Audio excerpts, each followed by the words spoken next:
welcome. Something that students often find confusing is how to combine the product rule and the chain rule.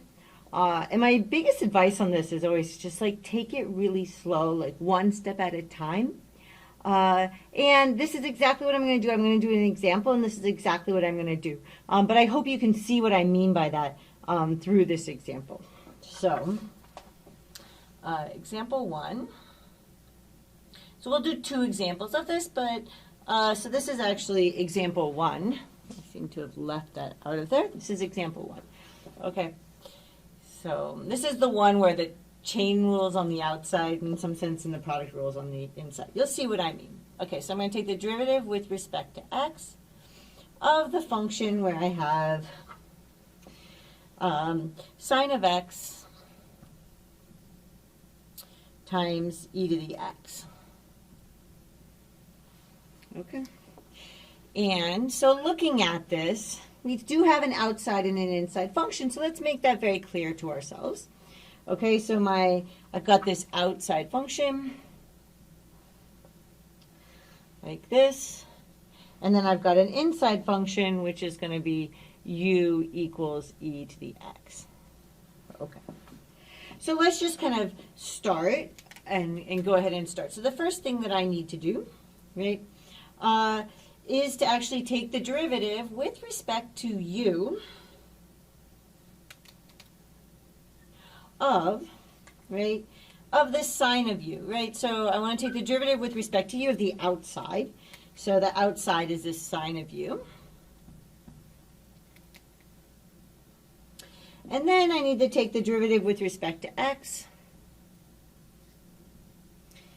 I don't know if this is consistent with the other times that I've colored this, but I just wanted to at least be consistent within here.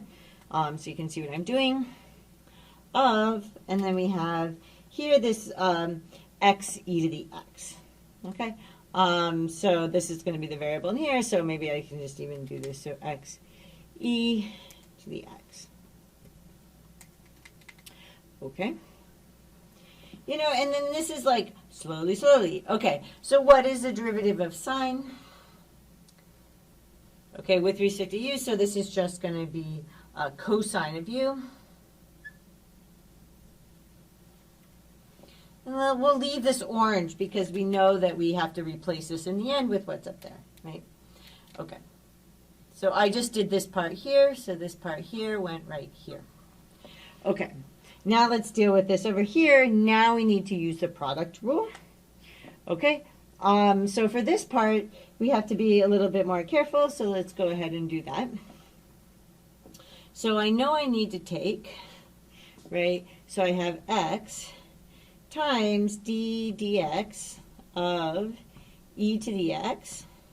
I like writing it out first before we kind of actually take those derivatives. It's good to kind of be very careful. And then I have e to the x times the derivative with respect to x of x.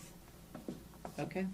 So I just took, right, I've got a product, so I add together, you know, I keep this the same, then I take the derivative.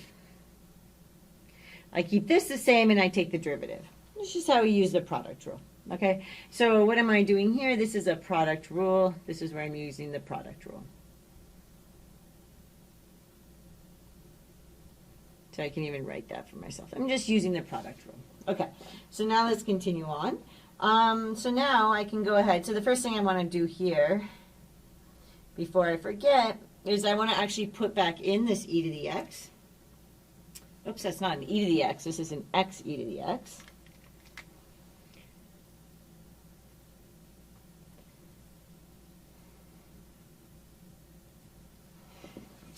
Okay, so I have here x e to the x.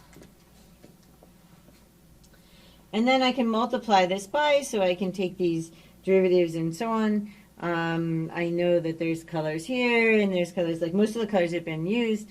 That's okay. Actually, I'll just make this green, because at the moment we're not using green. So how do I take the derivative of this? So I just get e to the x, right, because the derivative of e to the x is e to the x. It's always the easy one. And this one is 1, right? So what do I get here? I just get that this is, so I have x e to the x right? And then add e to the x times 1, so that's just e to the x.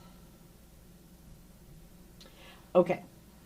And usually we actually like to move that. And I'm going to do this. I'm going to move that to the other side. I say this a lot of times. Why do we move it to the other side? So that we know that this is not something that's inside of the cosine. Okay, so let's just kind of finally, and everything's in terms of x now, so we know that we're done. So let's just kind of go ahead and write this. So this is going to equal, I'm done with the red too, so I'm just going to write this whole thing in red. So what do I have going on here? I'm going to move this over. So I have x e to the x plus e to the x times, and then I have cosine of x e to the x. Okay, now let's kind of break apart the different things that are going on here. Okay, so one thing that happened was I took the derivative of the outside, right? So this is where I took the derivative of the outside. You know, just so that you make sure that in the end you have all the right pieces. So I took the derivative of the outside.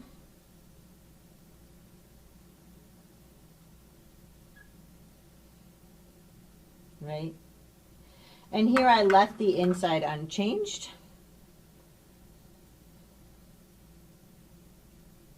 So I left the inside unchanged.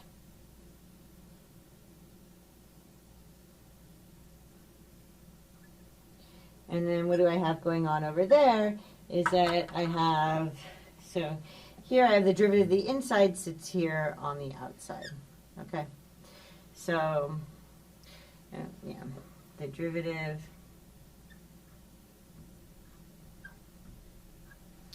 of the inside is going to sit here on the outside.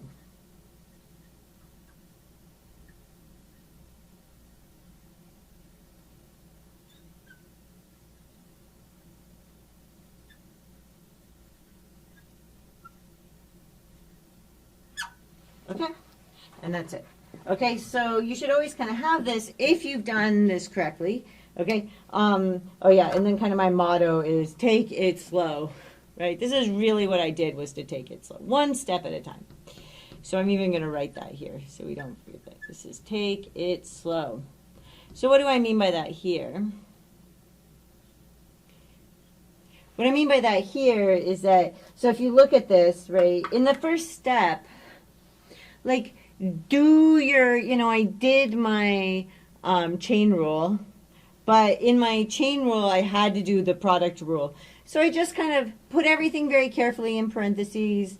You know, when I'm taking the derivative with respect to x, right? If you're writing it out very carefully, it's just obvious, oh, wait, I have to do the chain rule here. Do that in parentheses.